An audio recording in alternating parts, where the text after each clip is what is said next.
Welcome to ज्ञान मार्ग philosophy. पिछले लेक्चर में हमने देखा था कि यूपीएससी फिलोसॉफी में बुद्धिज्म से कितने पीवाईक्यू और उसका सिलेबस क्या है और उसमें से कितने पीवाईक्यू आए हुए हैं। तो एक एक करके उसके सभी टॉपिक को हम कवर करेंगे।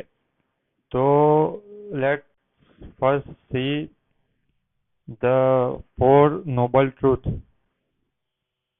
ऑफ बुद्धिज्म,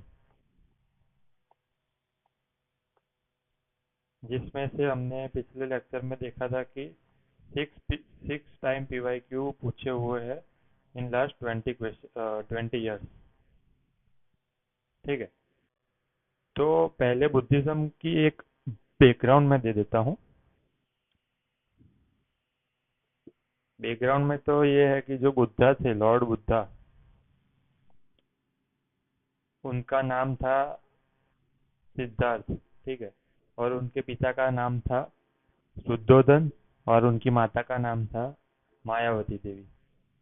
तो उन्होंने 29 ईयर की एज में अपना घर संसार छोड़ दिया था। और आफ्टर 6 ईयर यानी कि 35 की एज में उनको ज्ञान मिल गया था, इनलाइटमेंट मिल गया था। तो इसके बाद उन्होंने फर्स्ट सरमन सारनाथ में दिया था। ये हो गया उनका बैकग्राउंड। लेकिन इसमें से क्वेश्चन फिलोसॉफी में नहीं आते हैं, क्योंकि फिलोसॉफी में कोर फिलोसॉफी से क्वेश्चन आते हैं। तो जैसे कि हमने देखा था कि कोई भी फिलोसॉफी की स्कूल होती है, वैसे भी बुद्धिज्म में भी आ, दो टाइप के एस्पेक्ट होते हैं कोई भी फिलोसॉफी में। वैसे एक होता है मेटाफिजिकल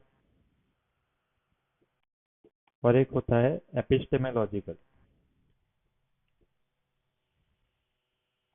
ठीक है।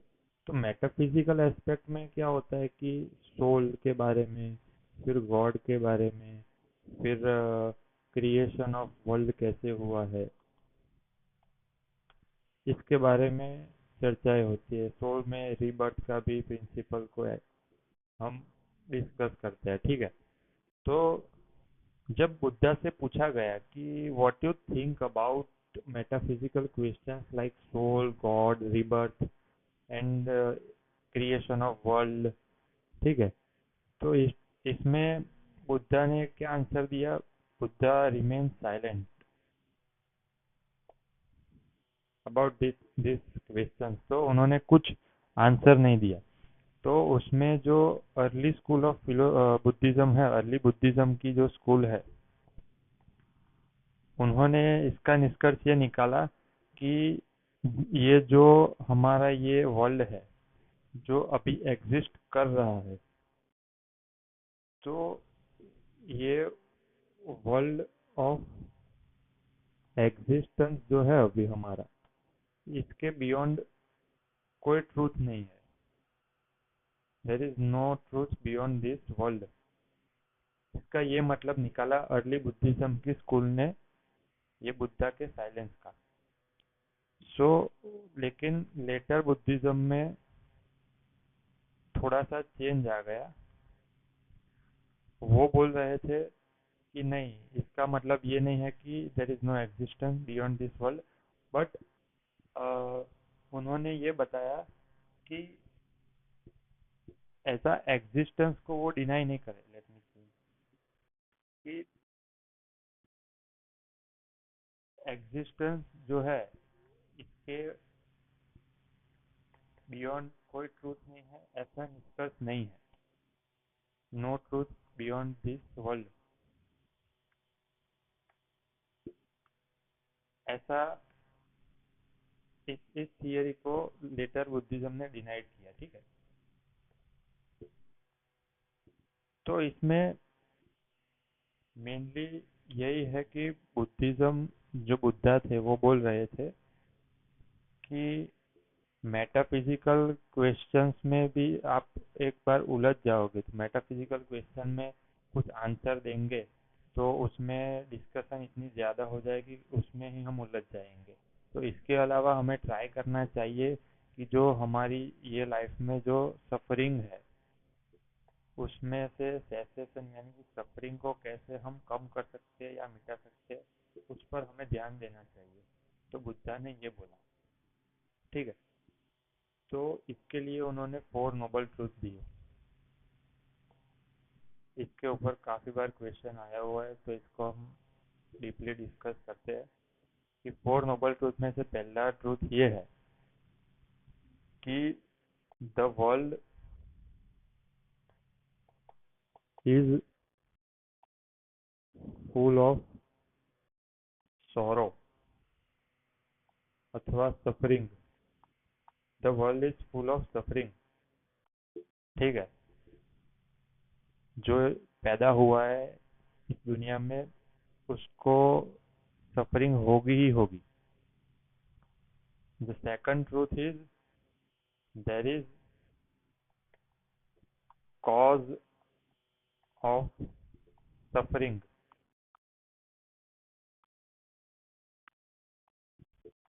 तो इसके ऊपर एक इम्प्लीकेशन है, वो है थियरी ऑफ डिपेंडेंट ओरिजिन। यानी कि कोई भी चीज है, कोई भी, ये सफरिंग है, ये इफेक्ट है, तो every effect has it cause. Every effect is depend depends depends on any cause. यानी कि दिस बीइंग दैट राइज, ये लोगो बुद्धा ने दिया था कि हर सफरिंग का एक कॉज है। इसको, ये थियरी ऑफ डिपेंडेंट ओरिजिन को हम प्रतीत्य समुत्पाद भी बोलते हैं। प्रतीत्य समुत्पाद। इसके ऊपर भी काफी क्वेश्चंस आए हुए हैं, लेकिन इसको बाद में हम डिस्कस करेंगे। तो ये हो गया सेकंड नोबल ट्रूथ। अभी ये पूरा एक दूसरे के साथ इंटरकनेक्टेड है कि the world is full of suffering, the suffering has cause, and the third thing is the cause can be remove. यानी कि the suffering can be remove. How? तो जो कॉज है, by removing the cause of suffering. यानी कि cause को हम मिटा देंगे तो सफरिंग भी मिट जाएगा। तो how to remove the cause, इसके लिए उन्होंने फोर्थ नोबल ट्रूथ दिया कि there is eight fold path. The path leading to cessation of suffering, ये है एट फोल्ड पाथ। ठीक है। तो ये हो गए 4 नोबल ट्रूथ कि the world is full of suffering, the suffering has cause and this cause can be removed, and the suffering, to cessation of suffering there is a path, it is known as eightfold path। तो ये eight fold path में क्या included है? तो ये eight fold path में जो 8 चीजें हैं, वो शुरुआत होती है राइट व्यू, फिर राइट माइंडफुलनेस, फिर राइट इंटेंशन यानी कि राइट थिंकिंग, फिर right speech, right action, right effort, फिर right concentration and right livelihood. तो ये एट फोल्ड पाथ के एट चीज है जिसको फॉलो करने से हम सफरिंग से सफरिंग से छुटकारा पा सकते हैं। ठीक है, ऐसा बुद्धा ने बताया था। अभी व्हाट आर द इम्प्लीकेशंस, यानी कि ये जो 4 नोबल ट्रूथ है, इसके चार इम्प्लीकेशन कौन कौन से हैं? एक तो मैंने पिछले लेक्चर सॉरी पिछली स्लाइड में बताया था कि the theory of dependent origin यानी कि प्रतीतीय समुत्पाद, जो कि सेकंड नोबल ट्रूथ में है। ठीक है। Second implication is theory of karma. Third thing is theory of change. And fourth thing is theory of no soul यानी कि निर आत्मवाद। तो ये ये भी सिलेबस में है एज ए सेपरेट टॉपिक, प्रतीतीय समुत्पाद। इसमें से बहुत से पीवाईक्यू आए हुए हैं।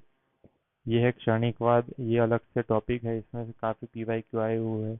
ये है निरात्मवाद, इसमें ये भी सिलेबस का अलग टॉपिक है, इसमें से काफ़ी पीवाईक्यू आए हुए हैं। ठीक है। तो इस सभी को हम एज ए सेपरेट टॉपिक पढ़ेंगे, लेकिन ये अपना यहाँ पे फोर नोबल ट्रूथ कंप्लीट हो गया। एज ए ब्रीफ डिस्कशन देख लेते हैं एक बार कि फोर नोबल ट्रूथ वो, पहले तो मेटाफिजिकल इम्प्लीकेशन पे बुद्धा साइलेंट रहे और अर्ली बुद्धिस्ट स्कूल ने ऐसा बोला कि ये वर्ल्ड जो हम यहाँ पे रह रहे हैं इसके बियॉन्ड कोई वर्ल्ड नहीं है। लेकिन लेटर स्कूल ऑफ बुद्धिज्म ने इसको नकार दिया कि ऐसा बोलना नहीं चाह रहे थे। बेसिकली बुद्धा ने मेटाफिजिकल क्वेश्चन पर डिस्कशन करना इसलिए डाला है क्योंकि जो world is full of suffering है, तो उससे छुटकारा पाने के लिए हमें सोचना चाहिए। तो फोर नोबल ट्रूथ बुद्धा ने दिए: the world is full of suffering, there is a cause यानी कि there is a cause of suffering, and the cause यानी कि the suffering can be removed. So how the path, eight fold path से हम suffering को remove कर सकते हैं, उसके आठ है: राइट व्यू है, राइट माइंडफुलनेस है, राइट थॉट यानी कि राइट इंटेंट है, राइट स्पीच है, राइट एक्शन है, राइट एफर्ट है, राइट कंसंट्रेशन है, एंड राइट लाइवलीहुड है। और चार नोबल ट्रूथ के जो इम्प्लीकेशन है: प्रतीच्य समुत्पाद, थियरी ऑफ कर्मा, द क्षणिकवाद एंड द निरात्मवाद। Okay, thank you.